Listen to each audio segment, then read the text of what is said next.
Welcome back, Cardboard Warriors. How's everybody out there doing today? Foundations. Okay, so it's after pre-release weekend. The store, we did pretty decent. The set's selling real good. Not as big of a turnout as the last few sets. I think the biggest reason, in my opinion, is the fact that because they announced that they're going to make this legal for 5 years. It's probably going to be in print for 5 years, and that's the biggest thing that's scaring everybody off. We're going to open a play booster box. We'll talk about it a little bit. The set itself is designed really well, I think. My humble opinion, as we're still waiting to see really what unfolds with Standard with this set. But I think they did a good job with the cards they put in and the archetypes that are in here and everything. The design team did, I think, a really good job with the set. It's just the decision to do it for 5 years, I think, is the main hang-up that everybody has with it so far. But let's crack these packs and see what we get while we're talking about it here. So I think that's really the big thing, is the 5-year issue here. You got a Human Knight token. We got one of the life gain lands. Not a big deal there. Bloodthirsty Conqueror right out of the gate. That's a good little mythic to hit. Angel of Finality, great card. Bulk up. That one's got a little bit of hype behind it. We'll see what happens with it. But how are you guys liking it? Did you get to your LGS and do a pre-release this weekend? We did 2 of them so far. Like I said, a little smaller turnout. Soldier and Bunny. The Barons. Hey, Herald of Eternal Dawn, full art for a Mythic number 2 in the second pack. We don't have any rares yet. Hidetsugu's, somebody actually pulled that off at the pre-release. Got somebody down to 10 and then hit them with Hidetsugu's and literally jumped up and ran around the store hollering, "Look what I did!" That's pretty funny. Guy that lost, like, I can't even be mad. Alright, art card. Oh, it is a kitty, though. I love the kitty. Alright. Giada. Good first rare, and a giant sprite mate right after. So that's not bad. If that was in our pre-release kit, that would have been a good pack. We'd have gone white, that's for sure. Yeah, the set plays really well. Everybody seemed to really enjoy it. Rat Zombie.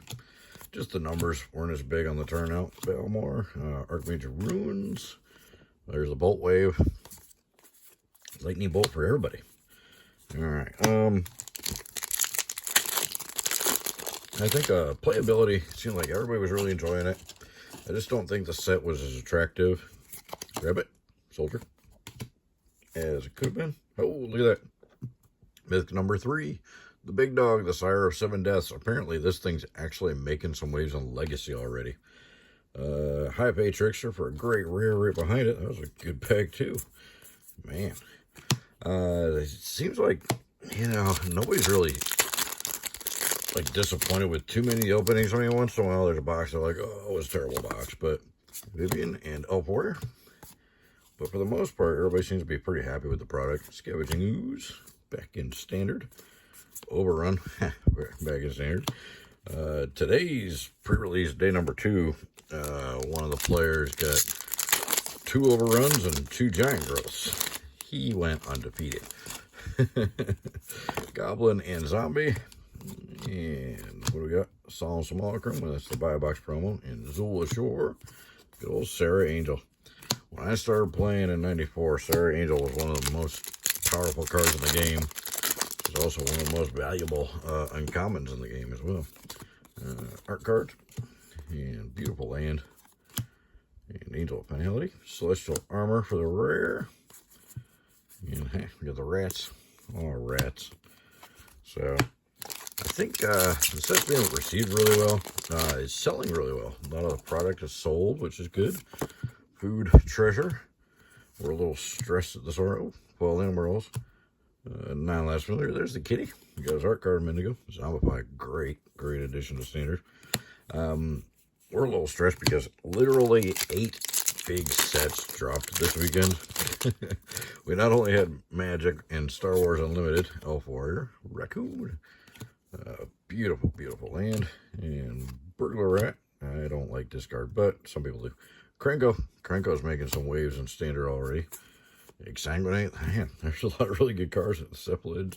There's a lot of good cards in that pack. The Nighthawk, man. What I was talking about. Oh yeah, all the different sets. So not only Magic and Star Wars, but Human Knight, Craig, and the Filthip Horde. But also there was a One Piece set. There was a Pokemon set. There was a Yu-Gi-Oh set. There was a White Sports set. There was a Universes set. There's something else too. Fairy and Fish. Too many sets. Day of Judgment and Slag Storm for a double rare pack there. And Savannah Lands. Shivan Dragon. He was the most expensive card in the game when I started. He was more valuable than a Black Lotus when I started. Yeah. That was a long time ago. Alright. Now he's bulk. And considered not very powerful. And Black Lotus is, yeah. That's what happens when you don't print something for 30 years. Okay. 28 years? I guess 28 years. Food. Treasure. Highlands. Phyrexian Arena. Muldrotha, the Gravetide, and Soulstone Sanctuary. That was 2 rares and a mythic in that pack. Not too shabby. Alright. Yeah, weekends like this really kind of hurt small stores because that's a lot of money to put out at one time. Drake Goblin, and like you're just putting it all out and hoping to get it all back. Twin Flame Tyrant, which on trading card games, on trading cards, especially Magic, there is literally no profit margin at all. This MSRP thing is not going to help anything, just going to make more angry customers. Elf Warrior Raccoon, because nobody's going to sell anything for retail. It's suggested retail, doesn't mean anything. Extravagant Replication, Rogue's Passage in Standard. That's a weird one. Oh boy! All right. Until they decide to start doing map pricing, then the stores just don't make anything. It's a race to the bottom. The scalpers are already, they've been getting product for years, and they won't cut off the scalpers. They no longer allow scalpers. It's Holly, Gray Rare, Reclamation Sage. There we go. And they no longer allow distributors to sell to anyone that doesn't have a brick and mortar store. That's not a thing anymore. If you're just online only, you can't actually get distribution anymore. Swiftfoot Bootspaw, nice. Elvis Archdruid, great. And Empyrean Eagle, I love that card. Offer You Can't Refuse. Rogue Reinforcement, Spectral Sailor, man, that was a good uncommon pack right there. And a good rare. Alright, not too shabby. Probably should be looking through the commons for the little hair appearance, but ain't nobody got time for that. People will whine if this video is 20 minutes long. Right, signed art card. Ooh, that's what we were all hoping for. Olinda. There we go. Olinda's pretty strong and sealed, that's for sure. All right. So, yeah, no profit on this stuff at all for sealed stuff. Literally, like, between $7 and $9 profit from cost on a box of Magic cards. That's like 130 bucks. Exemplar Light, Scrolling Crawler. And so, if, you know, you figure in credit card fees and all that, you literally make nothing. If you try and ship it, you'll lose money. You're ready. Shipping costs are crazy these days. Kitty. I'm trying to bat at the butterfly. And another kitty. Double kitty. Cute kitty and angry kitty. Leyline Axe. This one's seeing some hype. Apparently you can do a turn 1 combo with it. Not in standard. Reclamation Sage Full Art. Beautiful card. And Youthful Valkyrie. I love that card. So, another good pack. They're just really good cards all the way around. Just good playable stuff. Like I said, I think the set was well designed. Fairy Fish Mountain. And Valkyrie's Call for another mythic. And Tiny Bones. That's another good pack. This box is not looking too shabby so far. How did you guys do on your openings? We had a lot of crazy hits pulled from people opening stuff at the store. Kitty Kitty. Ruby. Blasphemous Edict. Yeah, we had quite a few of the Japanese showcases. Like really good ones too. If you haven't seen the Llanowar Japanese showcase yet, the Llanowar Elf, it is gorgeous art on that one. They did a really good job with the artwork on those Japanese showcases. Como World Eater, that's a great card. Bolt Wave again, nice. Got a couple of them. All right, last stack. 2/3 of the way through the box. Here, Vivian, Elf Warrior, Mountain, Kellen. But overall, the set's had a lot, really good positive reviews from the customers, from the players. They all seem to like it. Everybody's just main worry, Dragon and Dragon. The main worry, aside from the fact they put the same tokens back to back, Alicia and Lunar Insight for a double rare pack, Snakeskin Veil for a great uncommon, is that it's going to be printed for 5 years. And that's going to probably ruin a lot of the value of the single cards, which, you know, I'm sorry. Everybody wants value out of their stuff. Goblin and Zombie. Doesn't matter if you're a scalper, collector, or greedy store owner. Praise the past. Love that card. That card's going to do some things. You watch. Doesn't matter if you're in it for profit or just because you're a player. Nobody wants to spend $120, $130 on a box of cards and get $5 worth of cards out of it. Nobody literally wants that. So everybody that's whining in the comments, signed art card, no value there. Beautiful planes. Everybody that's whining in the comments, but value is not the only thing that matters. Authority of the consoles. Yeah, it's not the only thing that matters. It is a trading card game, and we do want playable game pieces to play the game with, but nobody wants to spend $130 and get $5. Rabbit, Soldier. Do you want to spend 20 grand on a car that's only worth $1,000? No. Price is Bounty. You don't want to do it. You don't want to lose money. Nobody wants to lose money. Nobody wants to lose value in something. If the boxes are going to be worthless and all bulk and just game pieces, then they should be like 10 bucks. Cat. Let me tell you, they could sell them for 10 and make a profit. Herald of Eternal Dawn. It does not cost them $10 to print one of these boxes. All right, it might cost them $10, but not much more than that. At a massive level like they do, it probably doesn't cost much more than 10 bucks to print a box of these cards. I'd be shocked if it was much more than that.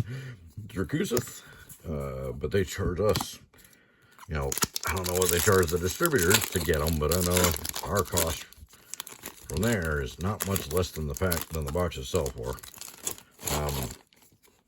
So somebody's marking it up pretty heavy along the way, and my odds are going to be on WotC. Banner Kinship, that art is just gorgeous. They did a really good job on the full art on this card, and it could be a very used card. It's good.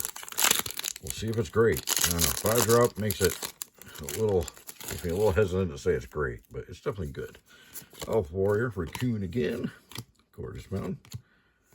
Kyle Bolts. Hey, Drake Hatcher. I see some very, very good potential in this card. We'll see if prowess becomes a thing yet. Painful Quandary for double rare pack. Swiftfoot Boots. There we go. And the Horn Beetle. Another good pack. All right, we haven't seen our special guest card yet. Hopefully we get one in this box. Dragon. And Alenda again. Double tap on the Alenda. Garruk's Uprising and the Hidetsugus again. All right, come on, 3 more packs. What are we gonna get? We need a banger right at the end here. That'd be nice. A Food Treasure and Swiftblade Vindicator. Ashru Animist. They're poet cards. And another Zombify and another Pride Mate. Man, so many good cards. So many good deck of archetypes that got a little bit of help. We could build some decks in here. Wicker Duplicate, Perineal, Azorius Flyers, one of my favorite decks, is going to be possible again.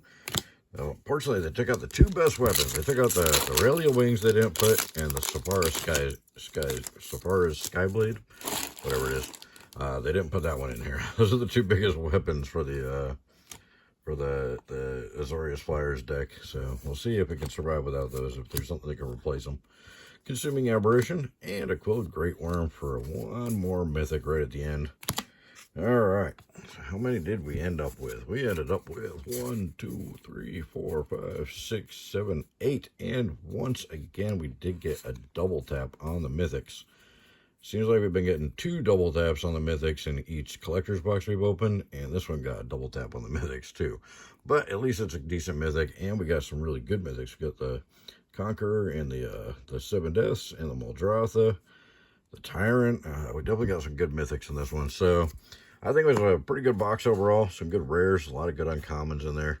We'll have to go through the comments, see how many Heir Apparents we got, but leave me a comment. Let me know what you guys think in the comments below. Let me know if you went to your LGS and did the pre-release and how it went and how you liked the set. And don't forget to check out the description. Click some of those links. Thank you guys so much. Hopefully we'll see you in the next one. Bye.